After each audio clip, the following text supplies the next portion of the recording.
الحمد لله الذي فضل سيدنا ومولانا محمدا صلى الله تعالى عليه وسلم على العالمين جميعا وأقامه يوم القيامة للمذنبين المتلوثين الخطائين الهالكين شفيعا فصلى الله تعالى عليه وعلى كل من هو محبوب مرضي لديه صلاة تبقى وتدوم بدوام الملك الحي القيوم ونشهد أن لا إله إلا الله وحده لا شريك له ونشهد أن سيدنا ومولانا محمدا عبده ورسوله أما بعد فأعوذ بالله من الشيطان الرجيم بسم الله الرحمن الرحيم إنا أعطيناك الكوثر فصل لربك وانحر ان شانئك هو الابتر صدق الله العلی العظیم۔ مبلغ اسلام حضرت مولانا شاکر نوری صاحب، محب محترم ہمارے سینئر اور قابل احترام ساتھی حضرت مولانا شعبان علی صاحب حبابی، اسٹیج پہ جلوگر علماء کرام، معزز حضرات، عزیزان گرامی، قابل احترام بزرگوں، عزیز بچوں،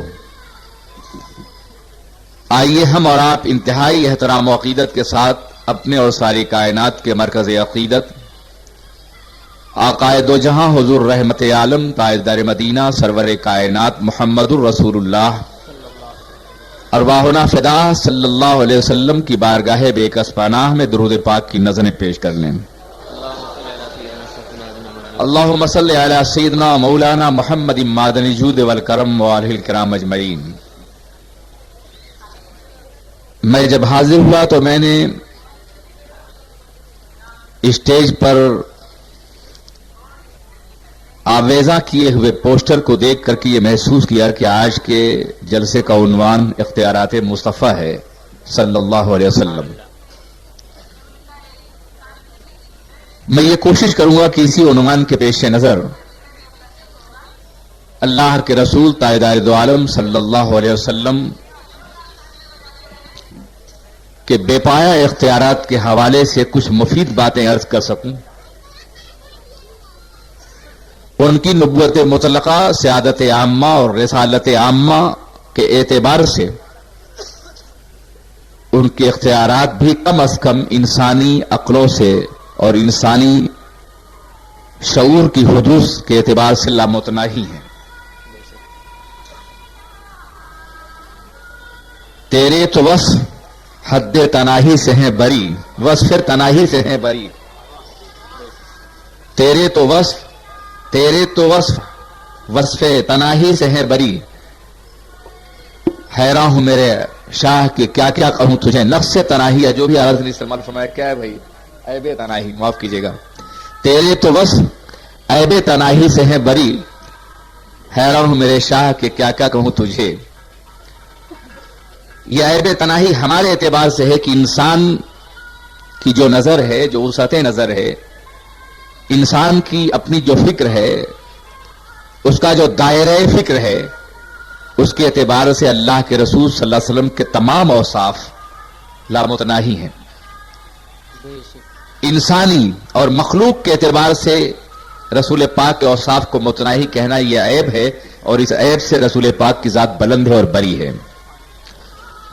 آئیے میں اسے کائنات اور کائنات کے حقائق کی روشنی میں تھوڑا سا سمجھانے کی کوشش کروں۔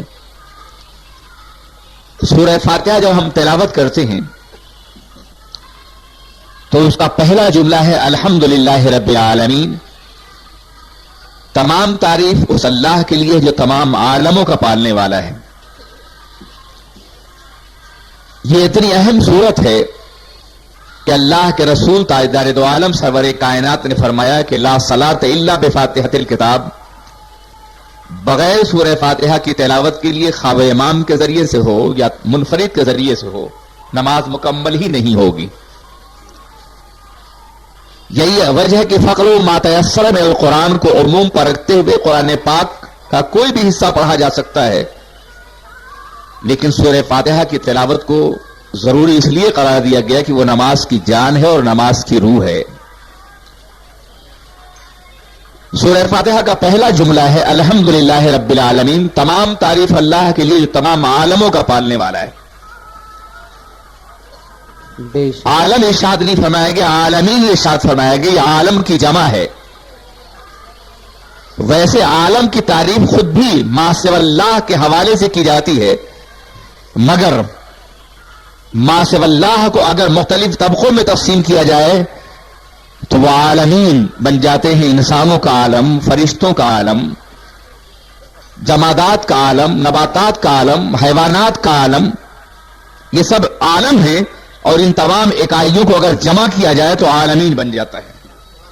سبحان اللہ. اور اللہ تبارک و تعالیٰ تمام عالمین کا رب ہے.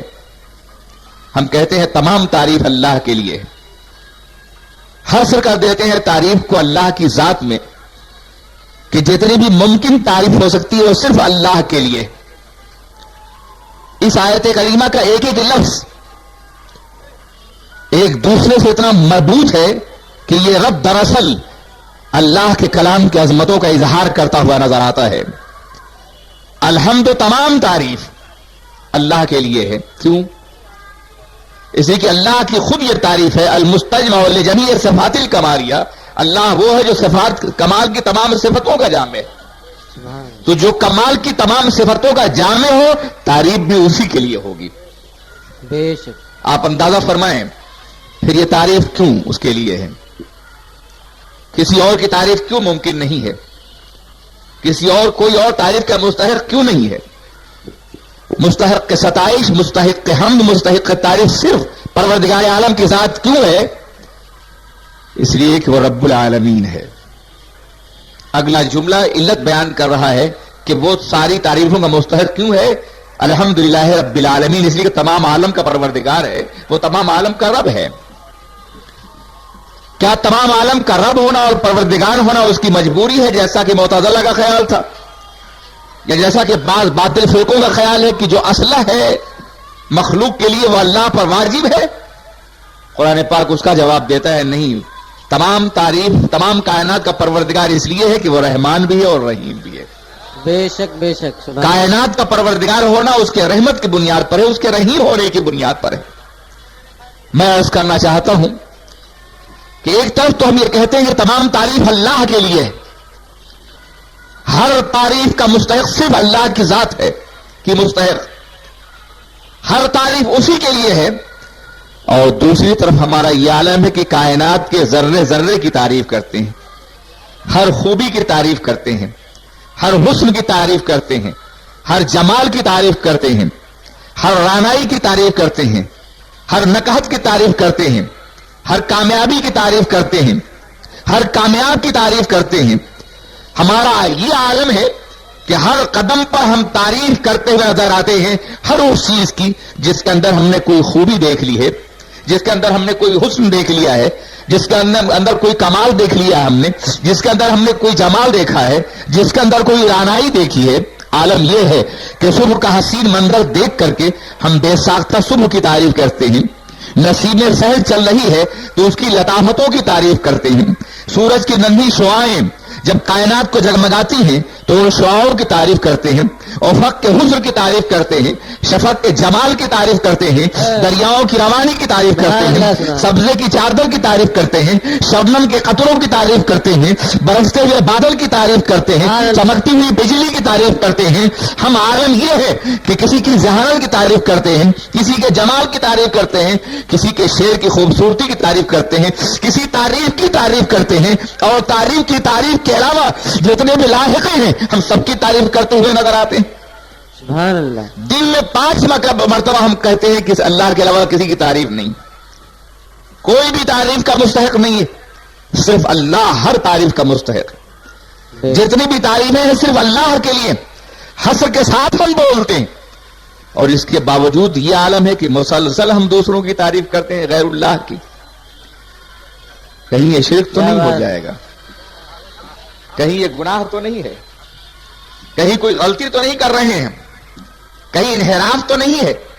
کیا بات کہیں اللہ کے کلام سے بغاوت تو نہیں ہے اس میں؟ ہونا تو یہ چاہیے تھا کہ ہم کسی کی تعریف نہیں کرتے، کوئی چھوٹا ہوتا یا بڑا، اگر وہ غیر اللہ ہے تو اس کی تعریف نہیں کرنی چاہیے، مگر ہم کیا کریں؟ ہم تو تعریف کرتے ہی ہیں۔ قرآن عظیم غیر اللہ کی تعریف سے بھرا ہوا ہے۔ قرآن عظیم میں ہزاروں مقامات پر کائنات کی خوبیوں کی تعریف کی گئی ہے، سبحان اللہ صرف تعریف ہی نہیں کی گئی ہے، ایسی تعریف کی گئی ہے کہ جس پر غور کرنے کا حکم دیا گیا ہے۔ آپ اندازہ فرمائیں، وہ کلام الہی جو ایک طرف یہ کہتا ہے کہ تمام تعریفیں اللہ کے لیے، وہی کائنات کا حسن بھی بیان کر رہا ہے، کائنات کا جمال بھی بیان کر رہا ہے۔ اللہ تبارک و تعالیٰ اپنی ہی مخلوقات کی قسم یاد فرما رہا ہے، تعریفی لب و لہجے میں اور تعریفی اسلوب کے ساتھ۔ یہ تضاد کیوں ہے؟ اگر تعریف صرف اللہ کے لیے ہے تو پھر آپ 30ویں پارے کی ان قسموں کو یاد کیجئے جس میں اللہ تبارک و تعالیٰ کبھی فجر کی تعریف کر رہا ہے، کبھی شمس کی تعریف کر رہا ہے، کبھی زلف معمر کی تعریف کر رہا ہے، کبھی چہرہ زیبا کی تعریف کر رہا ہے، کبھی شہر پاک کے حوالے سے کچھ کہہ رہا ہے، ارشاد فرما رہا ہے، کبھی رسول پاک کی جلوگری کے اعتبار سے فرما رہا ہے، کبھی رسول پاک کے مقدس چادر کے حوالے سے یا ایھا المزمل فرما رہا ہے، یا ایھا المدثر فرما رہا ہے، کبھی سراج فرما رہا ہے، کبھی بشیر فرما رہا ہے، کبھی نذیر فرما رہا ہے، کبھی داعی اللہ فرما رہا ہے، کبھی موصل فرما رہا ہے۔ ایک جملہ ہے اور محامد کا مجموعہ بنا دیا گیا ہے۔ کیا کائنات اس سے بہتر نعت پیش کر سکتی ہے؟ سبحان اللہ اللہ اکبر یا رسول اللہ انا ارسلناک شاہدا ومبشرا ونذیرا وداعیا الی اللہ باذنہ وسراجا منیرا۔ ہم نے آپ کو شاہد بنا کر کے بھیجا ہے، نذیر بنا کے بھیجا ہے، داعی اللہ بنا کے بھیجا ہے، سراج منیر بنا کے بھیجا ہے، شاہد بنا کے بھیجا ہے۔ ہر جگہ ہم نے موجود کر دیا ہے، موجود ہونے کی قدرت دی ہے۔ ہم نے ہر دور کا مشاہدہ آپ کو دے دیا ہے، ہر چیز کو دیکھنے والے ہیں آپ شاہد بنا کے بھیجے گئے ہیں۔ کوئی بھی چیز آپ کی نگاہوں سے پوشیدہ نہیں ہے۔ آپ میدان قیامت میں بھی شاہد ہیں، وہاں تو آپ کی امت بھی شاہد ہوگی، آپ کے کرم کے ذریعے سے، آپ کی بخشش کے ذریعے سے، آپ کی عنایات کے ذریعے سے۔ وَكَذَلِكَ جَعَلْنَاكُمْ أُمَّةً وَسَطًا لِتَكُونُوا شُهَدَاءَ عَلَى النَّاسِ وَيَكُونَ الرَّسُولُ عَلَيْكُمْ شَهِيدًا۔ ہم نے تم کو درمیانی امت بنایا ہے تاکہ تم آدم سے لے کر کے اور آخری دور تک ہر طبقے کی گواہی دیتے ہوئے نظر آؤ اور پیغمبر تمہارے شاہد بن جائے۔ سبحان اللہ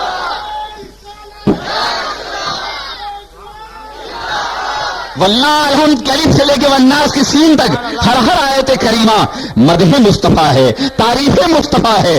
عزیزان ملت اسلامیہ، اللہ کے رسول تو قابل تعریف ہیں ہی، وہ تو ممدوح رب ہیں۔ آپ اندازہ فرمائیں اور غور کریں کہ ان کا نام ہی محمد رکھا گیا ہے، محمد جو ان سے پہلے کسی کا نام نہیں تھا۔ جناب عبد المطلب سے پوچھا گیا تھا کہ آپ نے اپنے پوتے کا نام محمد رکھا ہے، یہ بڑا اجنبی نام ہے، اس سے پہلے یہ نام کبھی کسی کو نہیں ملا ہے۔ تو انہوں نے فرمایا میرا لخت جگر، میرا نور نظر، میرا پوتا اس نام کا مصداق ثابت ہوگا۔ نام ایسا کہ ثنا ہو جیسے، نام ایسا کہ ثنا ہو جیسے، نام ہی ہزاروں محامد کا مجموعہ ہے، ہزاروں مدحتوں کا مجموعہ ہے۔ کچھ بھی نہ کہیے، صرف محمد کہیے واللہ، تو تعریف ہوتی جائے گی، حمد ہوتی جائے گی، ذکر ہوتا جائے گا، مد ہوتی جائے گی۔ الذی یحمد حمدا بعد حمد، محمد وہ ہے جو ہر حمد کے بعد ایک نئے حمد کے لیے باضابطہ مستحق قرار دیا جائے۔ ایک طرف تو قرآن کہتا ہے الحمدللہ رب العالمین، تمام تعریف اس اللہ کے لیے ہے جو سارے عالم کا پروردگار ہے، اور دوسری طرف اپنے محبوب کا نام محمد رکھتا ہے۔ مادہ اشتقاق بھی ایک ہے، مصدر بھی ایک ہے، حمد بھی وہیں سے ماخوذ ہے اور محمد بھی وہیں سے ہے۔ جب ساری حمد اللہ کے لیے ہے تو نبی کو محمد کیوں کہلوایا ہے؟ ان کی تعریف فرض کیوں قرار دی گئی ہے؟ ان کی تعریف ضروری کیوں قرار دی گئی ہے؟